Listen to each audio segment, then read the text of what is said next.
Welcome to the Stygian Stilettos Gamer channel. This is Stygian Sis. Please like, share, and subscribe, and find me at twitter.com/StygianSis. Yeah, so this is just such a great scene because you also have to think about where Cloud is emotionally right now. He almost killed the love of his life. I mean, Sephiroth was able to convince him that this wasn't even Tifa. You gotta imagine how terrifying that is for him. But then for her to want to go back to she's hitting on the source of, as we said, this mountain incident to me was the beginning of Cloud's hero's journey.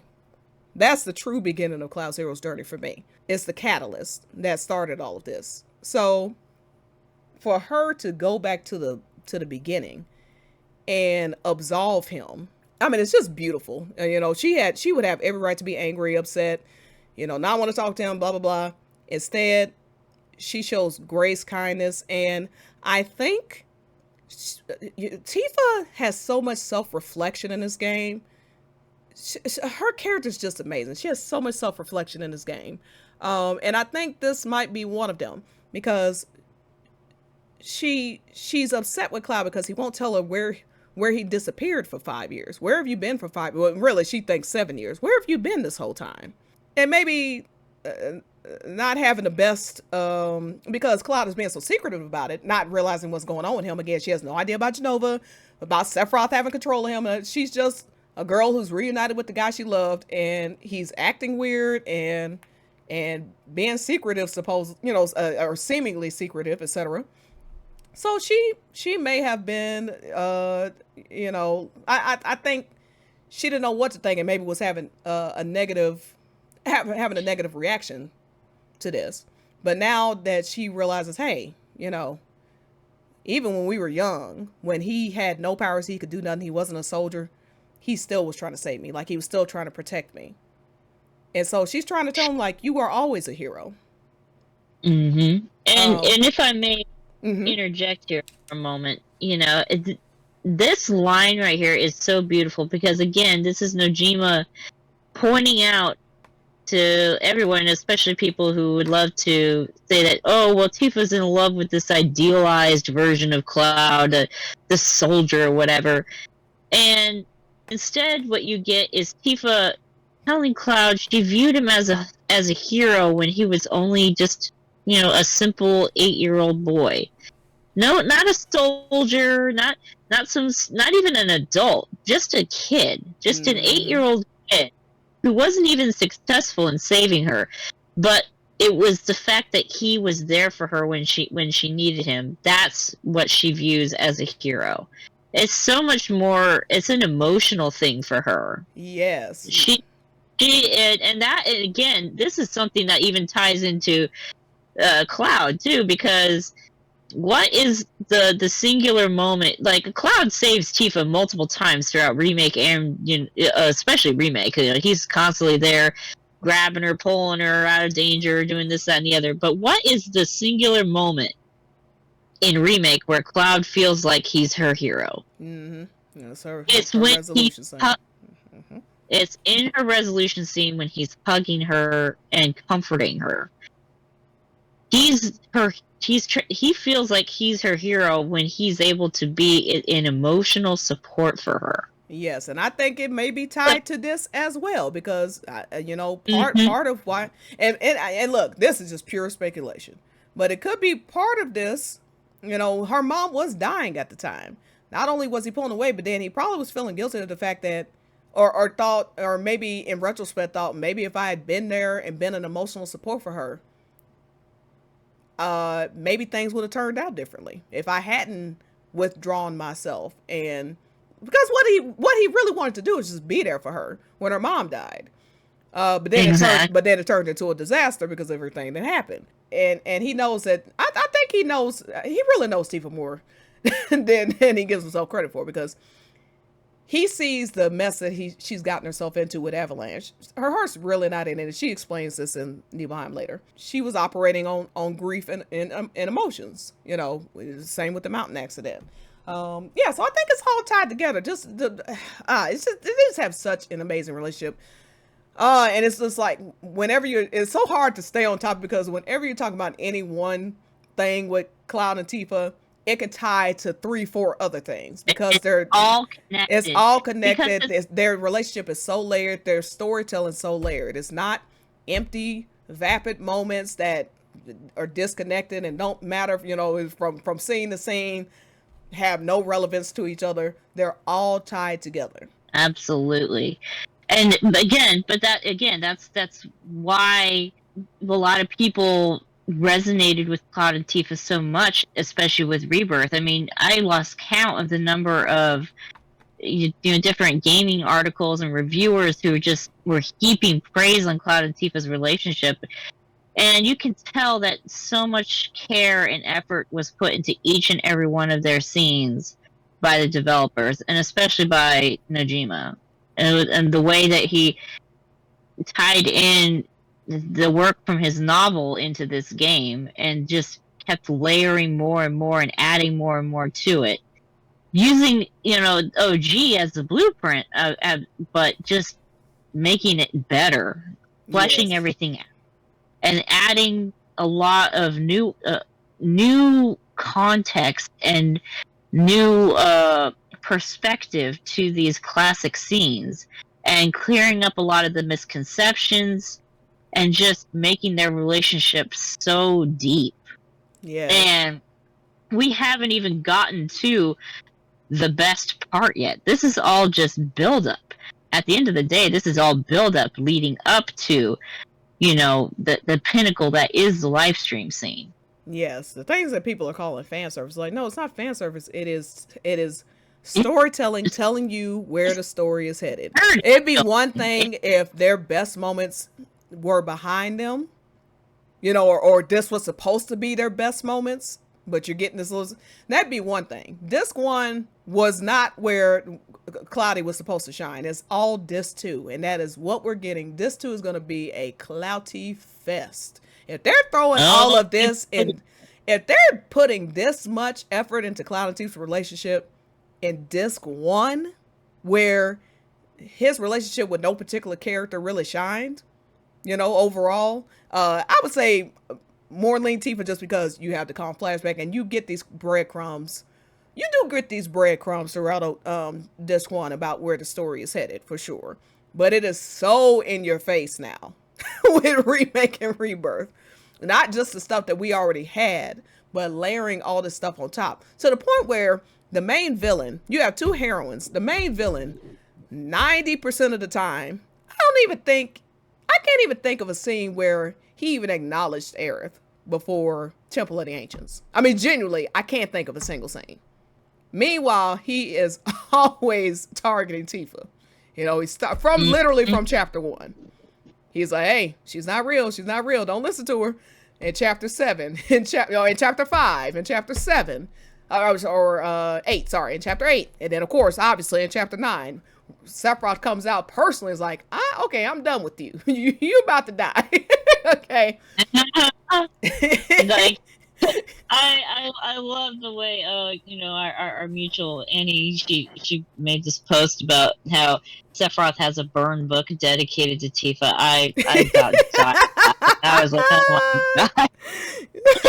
And what's so funny is I saw an ad after you told me that. I saw an ad for like this new version of Mean Girls that is coming out or something like that, or is out or whatever, some series. And they pulled out the burn book. I was like, oh my god, Monk just mentioned this to me. But yeah, and Nojima's telling you between that,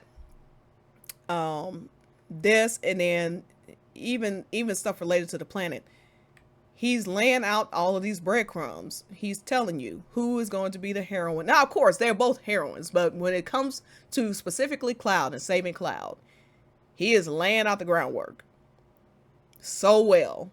And this scene is one of them. Tifa declaring, before she even knows what is wrong with Cloud or how to fix it, she is determined to save him. You saved me, now it's my turn. This is a lover's declaration. This isn't two friends. Hey, pal, I'll save you. This is basically Clive and Jill on the beach to promise. Like this is this level of scene that we're getting right here. Okay, like absolutely. It is a lover scene. That's why it ends with them almost kissing. And I think it's very important to mention that Were it not for them being interrupted, they would have kissed. Like, Absolutely. I think people are missing the forest for the trees. The fact that they didn't kiss is not because they suddenly decided they didn't want to. Like, for Tifa to show this grace and kindness to Cloud in his most vulnerable state, to the point where, and I mentioned that he shows some vulnerability. His most vulnerable, he kind of shows with Aerith, at least opening up, is at the water tower, and of course it's about Tifa. This is absolutely his single most vulnerable moment. He actually verbalizes his fears about what's going on with him. And what I wanted to point out, because we mentioned her saying he's a hero right here in this moment. And he says, "I'm no hero." Now, this is actually a moment they have in OG in the original scene, the original time that the promise scene comes up. After she reminds him of the promise, he turns to her and says, "I'm sorry, I can't keep my promise. I'm no hero." He's not ready to hear this information yet, because he's not in the mind space to accept himself, as you brilliantly put. Ultimately, this is all about Cloud accepting his true self, and Tifa is largely the vehicle for that. Tifa is his dream girl. He puts Tifa on a pedestal. Tifa's like, pretty much perfect in his eyes. As we always say, it's very Jasmine and Aladdin. Aladdin does all this stuff trying to get Jasmine's attention. I mean, literally transforms himself with the help of a blue genie. I mean, if this is not Genova cloud coded, I don't know what is. Okay, yeah. But I always kind of joke around that like Zack's spirit is kind of like Genie as well. Yeah, because, like if Genie was a good guy, it would be Zack. Yeah, I mean, I'm sorry, no, I mean, if Genova was a good guy, it would be Zack. Yeah.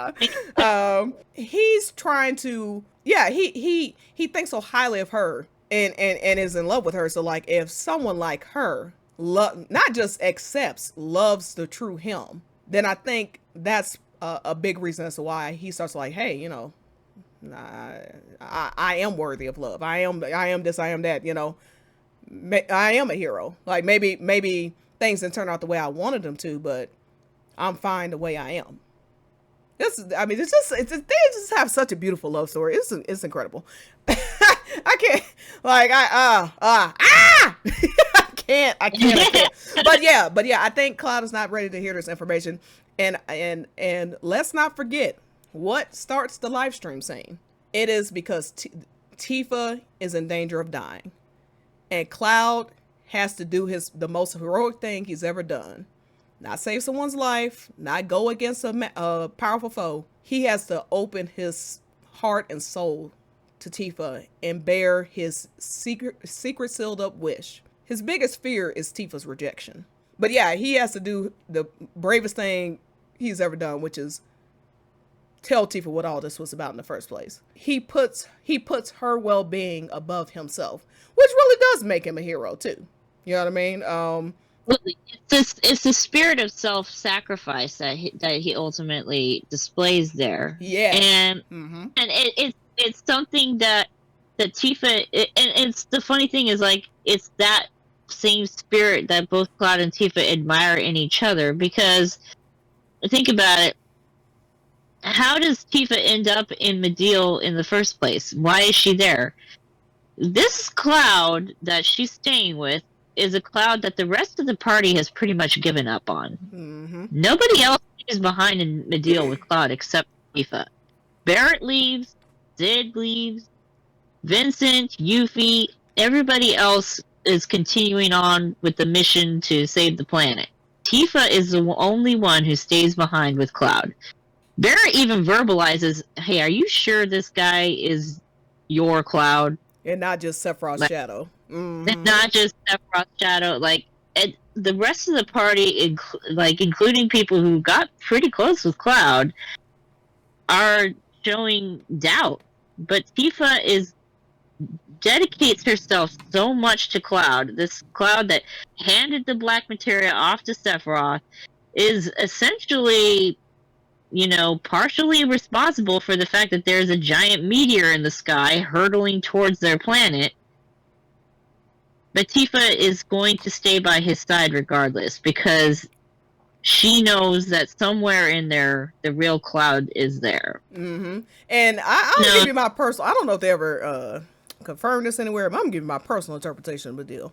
I mean, Tifa was able to awaken Cloud in an instant at the train station. I think the realization that she was alive gave him hope, and then this soldier persona being constructed felt like he had a second chance. Now Tifa knows all of it was a lie. He's finding out it was all lying. Now he's finding out everything he told Tifa was a lie too. He feels humiliated. He feels like a failure. He feels like a fraud. And I think a lot of Medea is, you know, and then she still shows up after everything I did. I just helped Sephiroth in the world, basically. She still did everything to find me and will not leave my side. So then that just makes him feel even worse, I think.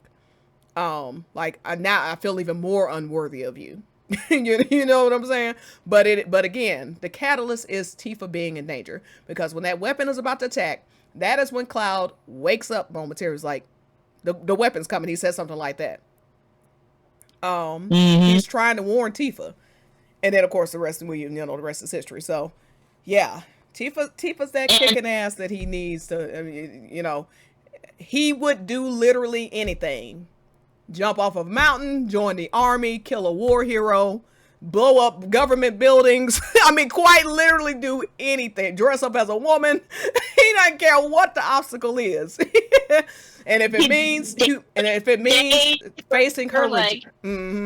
it means facing her rejection, if it means saving her life, that's what he's gonna do. Even if it kills, you know, like even if it breaks his heart into a million pieces, if it means she will live, he'll do whatever it takes. I mean, and is that not what 2,000 Gil to be a hero just said? To become a hero.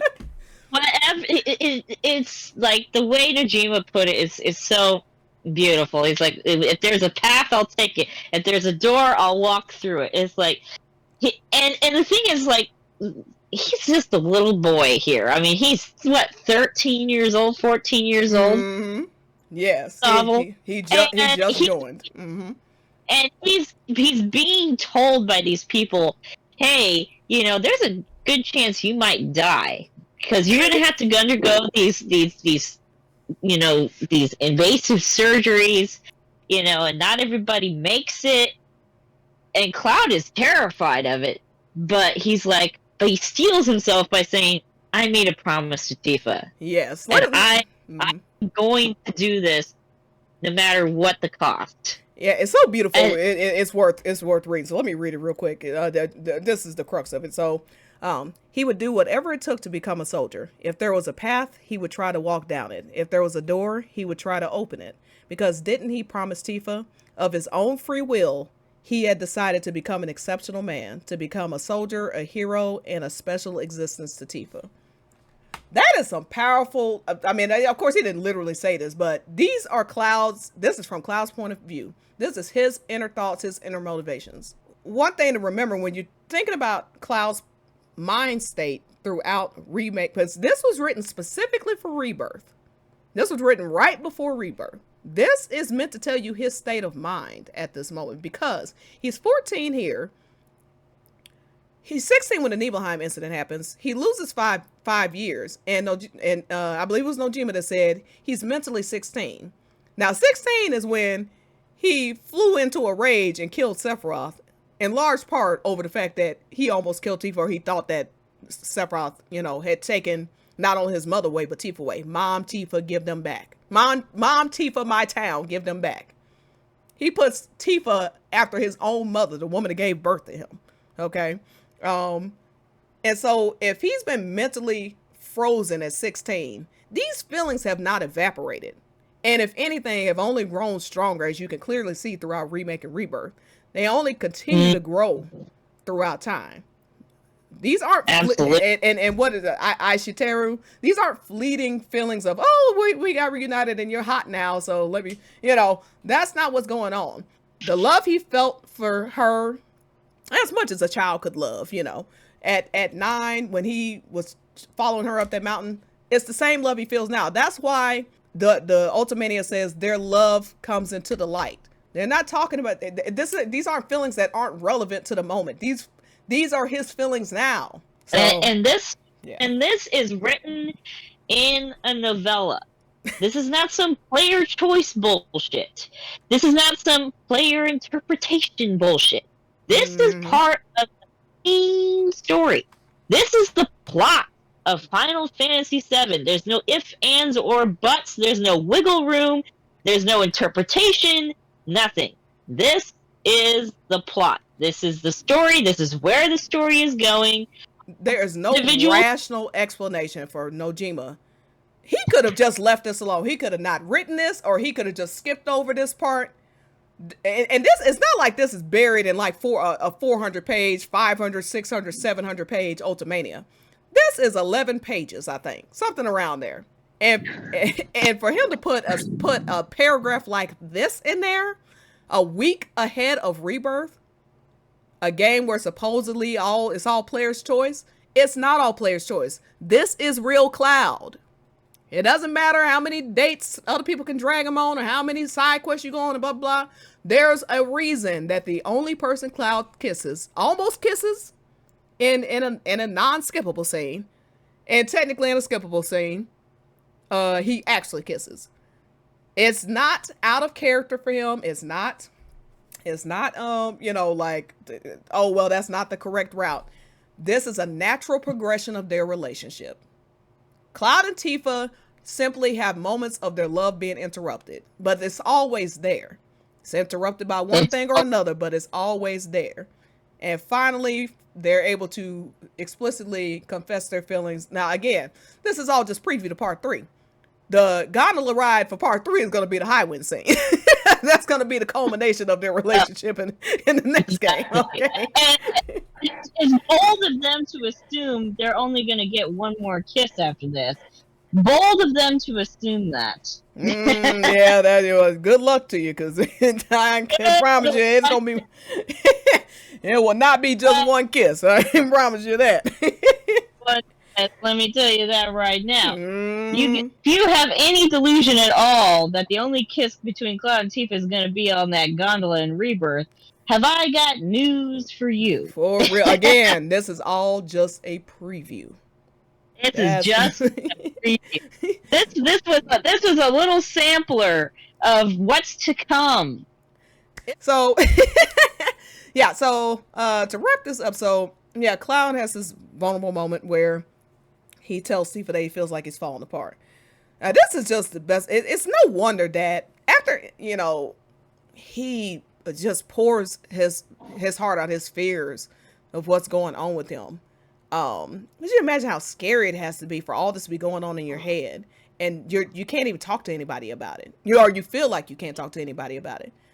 I think because Tifa absolved him of that mountain incident in a way right here. Even if he's not ready to fully receive it, she opened the door.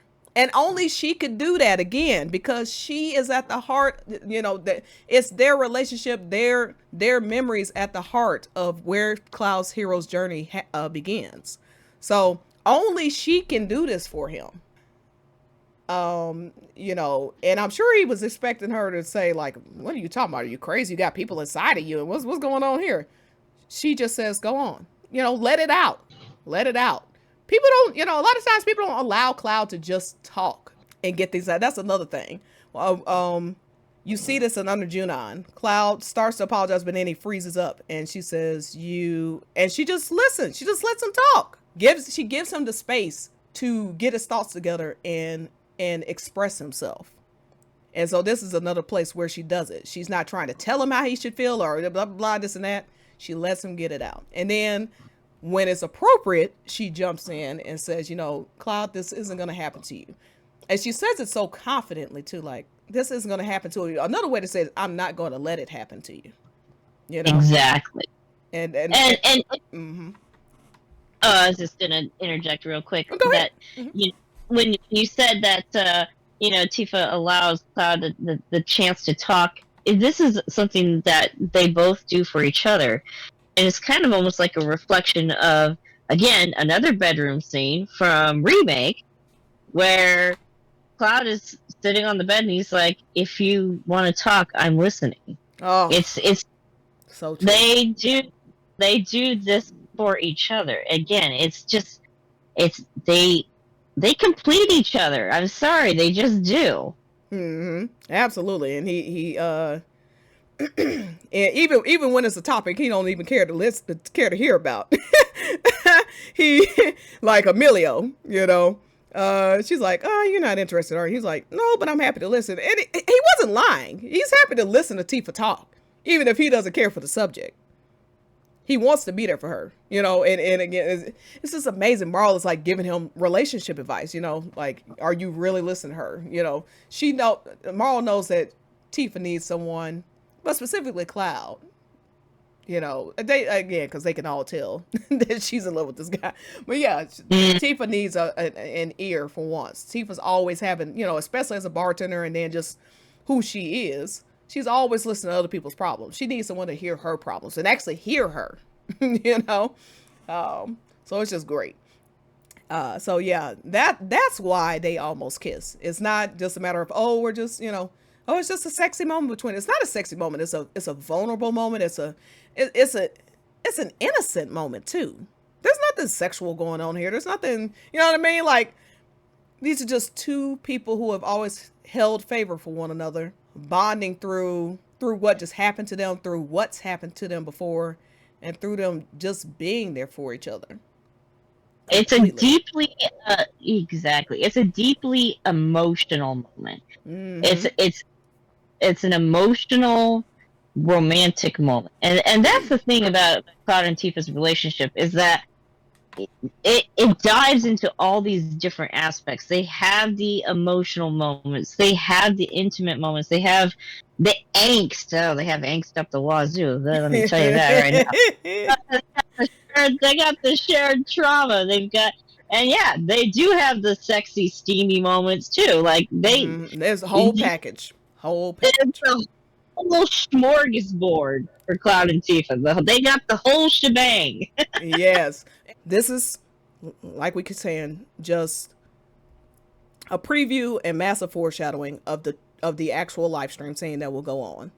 The live stream scene is going to happen. It's going to be greatly expanded upon. We're going to get Cloud's point of view. We're going to get an expanded version of Cloud's point of view. My prediction, and I think Monk would agree, a kiss, and I love you. And I truly think they're going to drive home the point that this always was intended to be a love confession from Cloud to Tifa.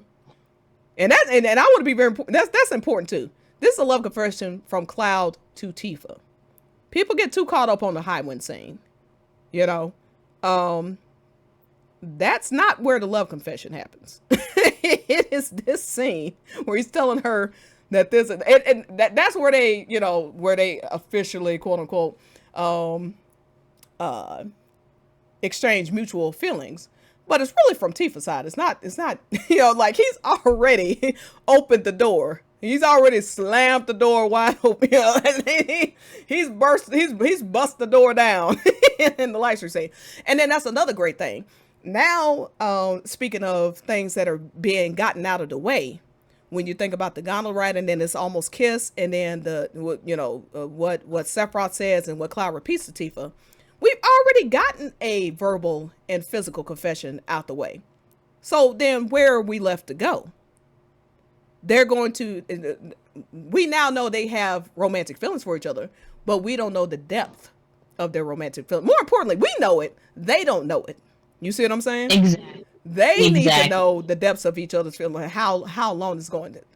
The big revelation for Cloud, for Tifa in the live stream scene, is she doesn't realize all that stuff that seemed weird that Cloud was doing, it was all because he was in love with her.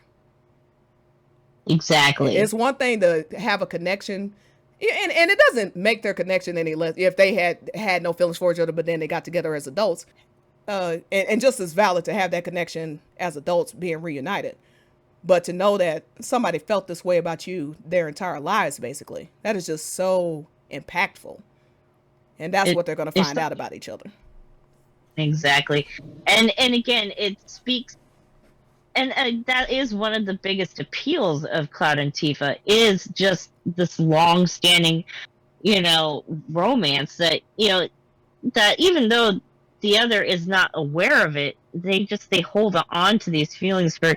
And again, this was something that Square Enix themselves pointed out is one of the reasons to love Cloud is he's loyal. Mm-hmm. And so, and you can see this play out throughout Rebirth because you can favor other characters in your individual playthrough, but the differences between the way these different relationships are portrayed paint a picture, paint a narrative. And there's just certain lines that Cloud will absolutely not cross with any other character except for Tifa, because he's loyal to her, and she's the one that he wants. And so, regardless of how close his friendships with other characters get, there's always going to be that red line that he will not cross and will not allow anyone else to cross. Absolutely. He will show physical affection. He will let someone show physical affection to him. Like, Yuffie kissing him on the cheek. Even like he jumped up like, what are you doing? Blah, blah, blah. He's like, I mean, he was a little surprised, but he realized that like, oh, that's nice. She, I'm sure he was flattered. Like, oh, she likes me. Not like in that way, but just like, she likes me as a person. Like you see him gaining these connections with these different characters and learning to open up in different ways, in unique ways. Open up to someone who's like an older brother / father figure in Barrett. Someone who's like a little sister in Yuffie. Someone who he has a unique relationship in and of itself. Someone who was his best friend's girlfriend, who he has developed some affection for just as a friend. You know what I'm saying? Because he's on the journey the same as anyone else is with her. Like as anyone else. People who are journeying to save the world and in such close quarters with each other on a daily basis, you're going to develop affection for them. It's just friendly affection, you know what I mean? But even having to navigate that, knowing that he's this kind of painful reminder of what she lost, and then she's also, this, especially after he remembers Zack, like, now it's this whole other layer of like, this is an extension of my loyalty to Zack, like trying to protect her. That's a unique relationship. He opens up a lot. You see him opening up with strangers. He's high-fiving strangers and stuff. He's not as standoffish and attempting to be cold-hearted as he did at the beginning of the game. But as you said, there is a line he will not cross. And when we talk about a scene like Gongaga, because this also is a line, he's being this vulnerable. I mean, the mere fact that he would sit up in a room all night, he's not sitting up in a room all night waiting for anybody else to wake up. It's not happening, especially alone. You know what I'm saying? He's not sitting up locked up in a bedroom having this deep, intimate, emotional conversation with anybody else. I mean, from the beginning. Just for me to wrap up my thoughts, from the beginning in chapter 1 with Calm, just the fact that they would show a scene like the Calm rooftop between these two, you already know, even if you don't know anything else. Let's say you walked into Rebirth completely blind. You see what went down with him and Tifa to some degree. Obviously, there's some, it's the Calm flashback. We all get that. But for her to feel comfortable enough with Cloud to lift her shirt up at him, and again, it's obviously not a sexual thing, like she's like, hey, here's my scar, but it's in such an intimate location of her body. She's not just going to be lifting her shirt to random strangers. And if they really weren't that close as kids, you see what I'm saying? Like, if it really was just like two strangers passing the night, and they didn't have any feelings for each other, not just one-sided, for each other, you're not going to see a scene like that between two people. Just the mere fact that scene would unfold in chapter 1 shows they share a level of intimacy that they do not share with anyone else.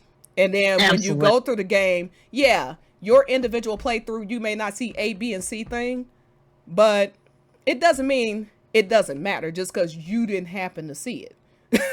You know what I'm saying? Like, for instance, I'll put it to you this way, real quick. Leslie has a side question here. Are we saying that Leslie isn't trying to reunite with his girlfriend because if you didn't happen to see that side quest, it didn't happen?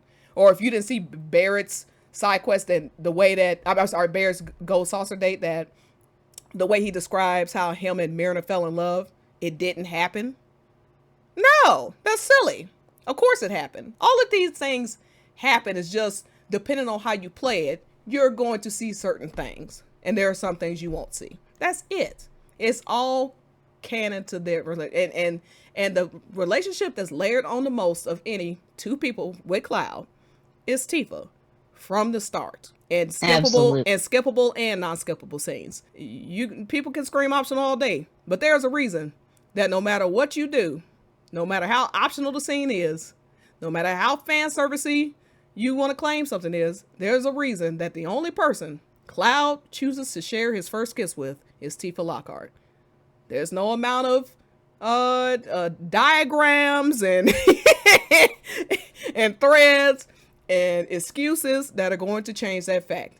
He shared his first kiss with Tifa. He almost kissed Tifa in his bedroom because of their unique, intimate, romantic connection. What this scene in Gongaga did, more than again, people can fight amongst themselves about the gold saucer dates from dawn till dusk. This scene in Gongaga, right here, is what strips all pretense away about what the nature of Cloud and Tifa's relationship is. There is zero, and I do mean zero, platonic reading of any of this. This is all purely romantic. You can't escape it. It's there. It's part of the plot. Get over it. Go cry about it. Cope Absolutely. And the kids say, cope and seethe. Cope and seethe. and again, to the point where the fact that Kate Sith and Yuffie are out there screaming kiss, okay? And that Aerith is sitting there. By the way, I wanted to talk about this, but I'll talk about the Kate Sith thing first. The things that you are required to see in the game, no matter how you play it, lead up to Gongaga and lead up to Kate Sith and Yuffie being under the distinct impression that Cloud and Tifa are romantically into each other, in love with one another, and we're going to kiss. Which they were about to. They were right. So what have they witnessed with their own eyes that would have them chanting kiss, kiss with Aerith standing 5 feet behind them? By the way, not even 5 feet. It's more like 2 feet behind them. If they thought that it was some true like love triangle going on, something like that, why would they be under the impression that Cloud basically in Aerith's face would be about to kiss Tifa in a locked bedroom? Doesn't make any sense. So that tells you right there that the buildup has been going towards Cloud and Tifa the entire time. This is chapter 9. It's been going towards Cloud and Tifa. And another thing to mention, when the camera turns to Aerith, now look at Aerith back there. She don't look shocked. She doesn't look upset. She doesn't even look upset. Look at her. She's smiling. She's like, hey girl, what's going on? You know, that also tells me that she clearly knows these two are an item. You see what I'm saying? And my whole point being that the devs are showing you from minute one where Cloud's heart lies. You would never have a scene where the opposite of this is happening, where Cloud's laid up in a room with Aerith all night, with Tifa standing outside the door, and then when he opens the door, Tifa's all smiles and like, hey, what's going on? You know.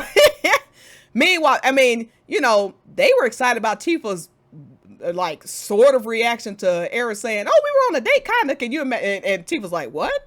Can you imagine her response if Cloud had been sitting up in a bedroom all night with Aerith? I mean, what? You know what I'm saying?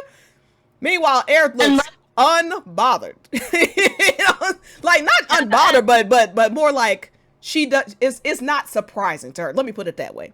I'm not saying she's not bothered, but she certainly is not surprised. She's not surprised, exactly. It's like it's so obvious. And another thing too is like, again, since you brought up that calm scene, I'm gonna go ahead and come right out and say it.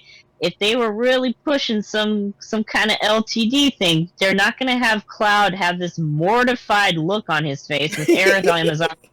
Oh, we were on a date, kinda. And Cloud looks at her like she sprouted another head, and then he looks over and he's like, no, baby, please, it's not what it looks like.